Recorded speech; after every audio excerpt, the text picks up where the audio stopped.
Hello everyone, this is Sumit Bose and I am from the Bodhi Academy. Today we are going to discuss on the chapter Ruling the Countryside. Okay. So without any further delay, let's start. The company becomes the Diwan. On August 12, 1765, the Mughal emperor appointed the East India Company as Diwan of Bengal. The actual event most probably took place in Robert Clive's tent with a few Englishmen and Indians as witnesses. But in the painting above, the event is shown as a majestic occasion. Okay, taking place in the grand setting. The painter was commissioned by Clive to record the memorable events in Clive's life. The grant of Diwani clearly was one such event in the British imagination. Okay, so it was the first key, okay, for the Britishers to. It was the first power. Okay, as Diwan, the company became the chief financial administrator of the territory under its control. Now it had to think of administrating the land and organizing its revenue resources. This had to be done in a way that could yield enough revenue to meet the growing expenses of the company. A trading company had also to ensure that it could buy the products it needed and sell what it wanted. Over the years, the company also learned that it had to move with some caution. Being an alien power, it needed to pacify those who in the past had ruled the countryside, had enjoyed authority and prestige, those who had held the local power and to be controlled but could not be entirely eliminated. How was this to be done? So this was the challenge in front of the company. Okay, in this chapter, we will see how the company came to the countryside, organized revenue resources, refined the rights of the people, and produced the crops it wanted. Okay. Now, revenue for the company. This was the main focus of the company to generate or to earn revenue. The company had become the Diwan, but it still saw itself primarily as a trader. It wanted a large revenue income but was unwilling to set up any regular system of assessment and collection. The effort was to increase the revenue as much as it could and buy fine cotton and silk cloths cheaply as possible. Within 5 years, the value of goods brought to the company in Bengal doubled. Before 1765, the company had purchased goods in India by importing gold and silver from Britain. Now the revenue collected in Bengal could finance the purchase of the goods export. Soon it was clear that Bengal economy was facing a deep crisis. Artisans were deserting villages since they were being forced to sell their goods to the company at low prices. Peasants and artisanal production was in decline and agricultural cultivation shows signs of collapse. In 1770, a terrible famine killed 10 million people in Bengal. About one third of the population was wiped out. The need to improve agriculture. If the economy was in ruins, could the company revenue circulate income? For example, the company now thought that it is very much necessary to improve the agricultural system. Okay, why? Because if the agricultural system declines and so how can the company earn its revenue? Most company officials began to feel that investment in land had to be encouraged and agriculture had to be improved. How was this to be done? After 2 decades of debate of question, the company finally introduced the permanent settlement system in 1793. It's a very important year. Permanent settlement system in 1793. By the terms of the settlement, the Rajas and the Talukdars were recognized as zamindars. They were asked to collect rent from the peasants and revenue to the company. The amount to be paid was fixed permanently. That is, it is not to be increased ever in future. It was felt that this would ensure a regular flow of revenue into the company coffers and at the same time encourage the zamindar to invest in improving the land. Since the revenue demand of the state would not be increased, the zamindar would benefit from increased production of the land. Problem, but there was a problem also. The permanent settlement, however, created problems. Many company officials soon discovered that the zamindars were in fact not investing in the improvement of land. The revenue that had been fixed was so high, the zamindar found it too difficult to pay. Anyone who failed to pay revenue to the zamindari, the numerous zamindars were sold off to auctions organized within the company. By the first decade of the 19th century, the situation changed. The prices of the market rose. The cultivation slowly expanded. This meant an increase in the income of the zamindars, but no gain for the company, since it could not increase the revenue demand that had been fixed permanently. So it was proving that it was proving to be a loss, the permanent settlement system. Okay. Even then, the zamindars did not have an interest in improving the land. Some of had lost their lands in earlier years of the settlement. Others now saw the possibility of earning without the trouble and risk of investment. As soon as the zamindars could give out the land and tenants to get rent, they were not interested in improving the land. On the other hand, in the villages, the cultivator found the system extremely oppressive. The rent he paid to the zamindar was high, and his right on the land was insecure. To pay the rent, he had to often take loan from the moneylender, and when he failed to pay the rent, he was evicted from the land he had cultivated for generations. Now, this is a very important point. Mahal. In British revenue records, Mahal is a revenue estate which may be a village or a group of villages. A new system is devised. By the early 19th century, many of the company officials were convicted that the system of revenue had to be changed again. How could revenue be fixed permanently at a time when the company needed more money to pay its administration? In the northwestern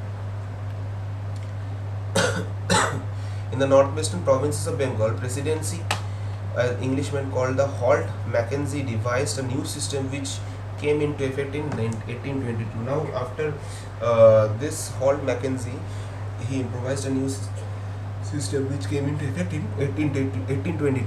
He felt that the village was an important social institution for North Indian society, and collectors went from village to village, inspecting the land, measuring the fields, and recording the customs and right of different village was added up to calculate the revenue that each village had to pay. This demand was to be revised periodically, not permanently fixed. The charge of collecting the revenue of paying the company was given to the village headman rather than the zamindar. This system came to be known as Mahalwadi system. The Monroe system. This is a very important note. Okay. In the British territories in South, there was a similar move away from the idea of parliament settlement. The new system that was devised came to be known as the Rayatwari. It was tried on a small scale by Captain Alexander Reed in the some areas of that were taken over company and over wars with Tipu Sultan. Subsequently developed by Thomas Monroe, this system was gradually extended all over South India. Okay. The Monroe felt that in the south there were no traditional zamindars. The settlement, they argued, had to be made directly with the cultivators who had titled the land of generations. Their fields had to be carefully and separately surveyed before the revenue assessment was made. Monroe thought that the British should act as a paternal father figures, protecting the riots under their charge.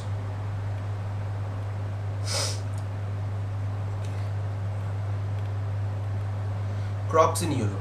The British also realized that the countryside could not only yield revenue, it could also grow the crops in Europe required. By the 18th century, the company was trying its best to expand the cultivation of opium and indigo, because during the industrial revolution, what happened, the production of cotton boomed, and cloth production also increased. So in order to maintain those cloths, indigo was required, but indigo had a problem. In a certain land, if some peasants, okay, cultivates indigo for more than 2 times, slowly it takes away the fertility of the soil, it kills the fertility of the soil. In the century and half that followed, the British pursued or forced cultivation in various parts of India to produce other crops. Jute in Bengal, tea in Assam, sugarcane in United Province, now wheat in Punjab, cotton in Maharashtra, or rice. Okay, how this do? The British used a variety of methods to expand cultivation in crops they needed. Okay, let us discuss how they. Does color have a history? Look at this. The Mortis cotton print, late 19th century England. A calamari print, 12th century.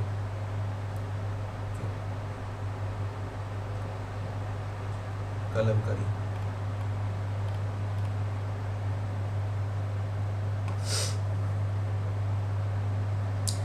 On the right is floral cotton print design, and the other side, that is Kalamkari print. Okay, it was produced by floral cotton print was designed by William Morris, a famous poet and artist of the 19th century in Britain. Then, in one thing in the common in the two prints, both use a rich blue color, commonly called indigo. The blue that you see in these prints were produced from a plant called indigo. It is likely that the blue dye used in Morris prints in 19th century Britain was manufactured from indigo plants cultivated in India, for India was the biggest supplier of indigo in the world at that time. Why the demand of Indian indigo? Okay, the indigo plant grows primarily in the tropics.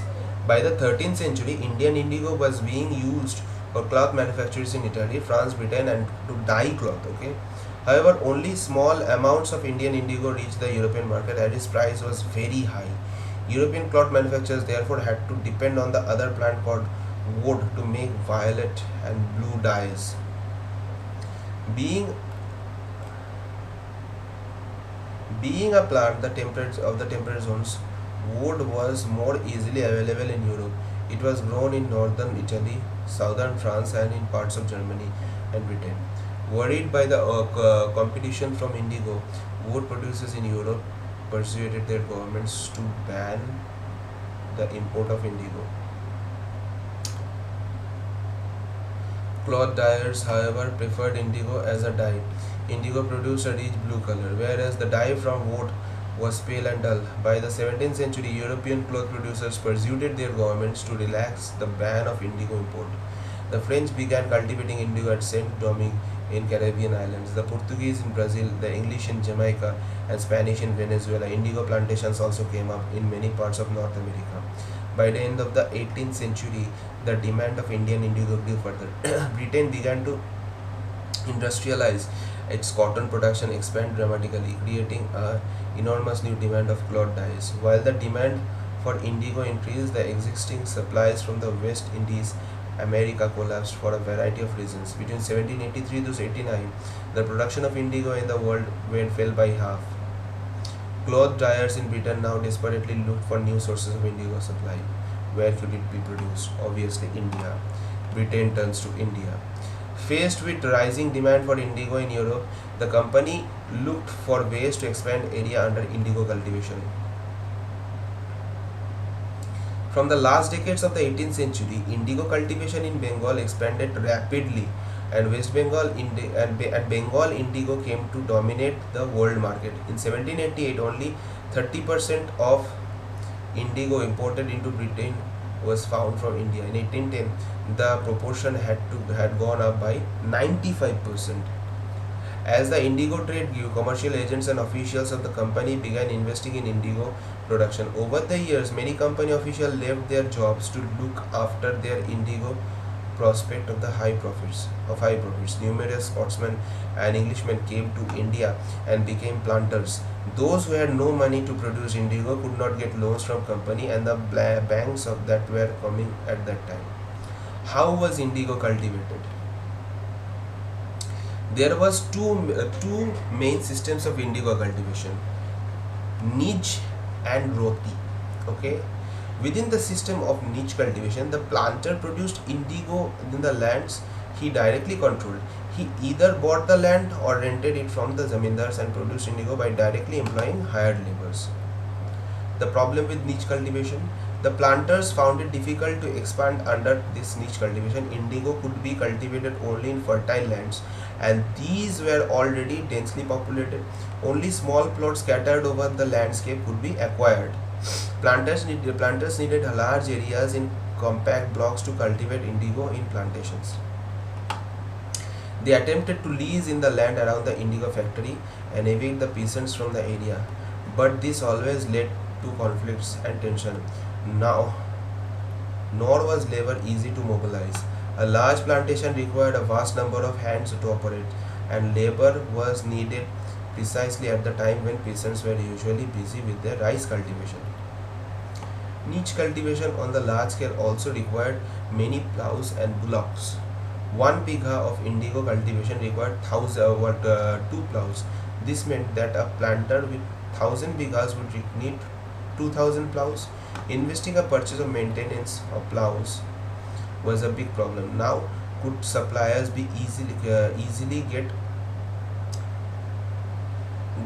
from the peasants since their plows and bullocks were busy on the other rice fields? Again, exactly at that time, the indigo planters needed them. Till the 19th century, planters were therefore reluctant to expand the area under niche cultivation. Less than 25% of the land producing indigo was under this system. The rest was under the alternative mode of cultivation, the Roti system. Okay. Indigo on the land of ryots. Under the Rayati system, the planters forced the ryots to sign a contract and agreement, satta. At times, they pressurized the village headman to sign the contract on behalf of the ryots. Those who signed in the did not sign the contract got those who signed the contract got cash advances from the planters at low rates of interest to produce indigo. But the loan committed the ryot to cultivating indigo on the least 25% of the area holding. The planter provided this seed and drill while the cultivators prepared the soil, sowed the seed and looked after the crop.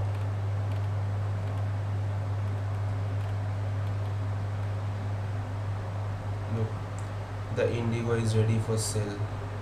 An indigo factory located in indigo flints planting by the okay. This is an indigo factory.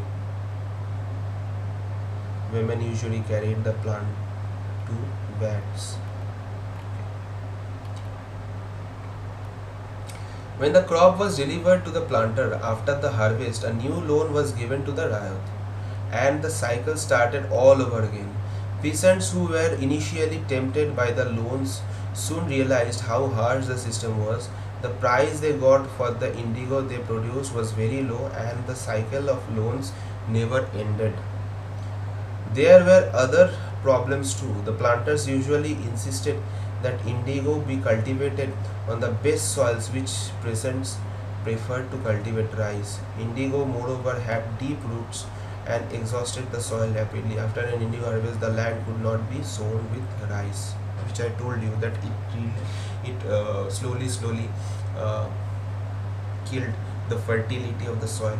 Okay, that's why after a certain time there was a revolt, indigo blue rebellion. Okay, now we are going to know about that. In March 1859, thousands of ryots in Bengal refused to grow indigo.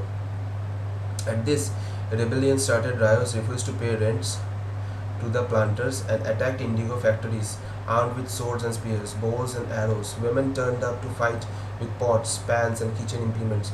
Those who worked for the planters were socially boycotted, and Gosamanda's agents of planters who came to collect rent were beaten up. Riots swore they would no longer take advances to sow indigo nor be bullied by planters, lathials, the lathi wielding strongmen maintained by the planters. In 1859, riots felt that they had to support the local zamindars and village headmen in their rebellion against the planters. In many villages, headmen who had been forced to sign indigo contracts mobilized the indigo peasants and fought pitched battles with the lathials. In other places, even the zamindars went around the villages urging the riots to resist the planters. These zamindars were unhappy with the increasing power of planters and angry being forced up by the planters to give them land and low leases. The indigo peasants also imagined that British government would support them in their struggle against the planters. After the revolt of 1857, the British government was particularly worried about the possibility of another popular rebellion. When the news spread of smearing revolt in the indigo districts, the lieutenant governor toured in the region in the winter 1859. The riots saw the, the tour as a sign of government sympathy for their plight. When in Barasat, the magistrate Ashley Eden issued a notice stating that riots would not be compelled to accept indigo contracts. Word went around that Queen Victoria had declared that indigo need not to be sown. Indigo need not to be sown. Eden was trying to placate the peasants and control the explosive situation, but his action was read as support as a rebellion. As the rebellion spread, intellectuals from Calcutta rushed into indigo districts. They wrote the mystery of the riots, the tyranny of the planters, the horrors of the indigo system. Okay. Worried by the rebellion, the government brought in the military to protect the planters from assault and set the Indigo Commission to inquire to the system of indigo production. The commission held the planters guilty and criticized them for coercive methods they used to indigo cultivate. It declared that indigo production was not profitable for riots. The commission asked the riots to fulfill their existing contracts but also told them that they could refuse to produce indigo in future. Look, these were the words. I would rather beg than sow indigo.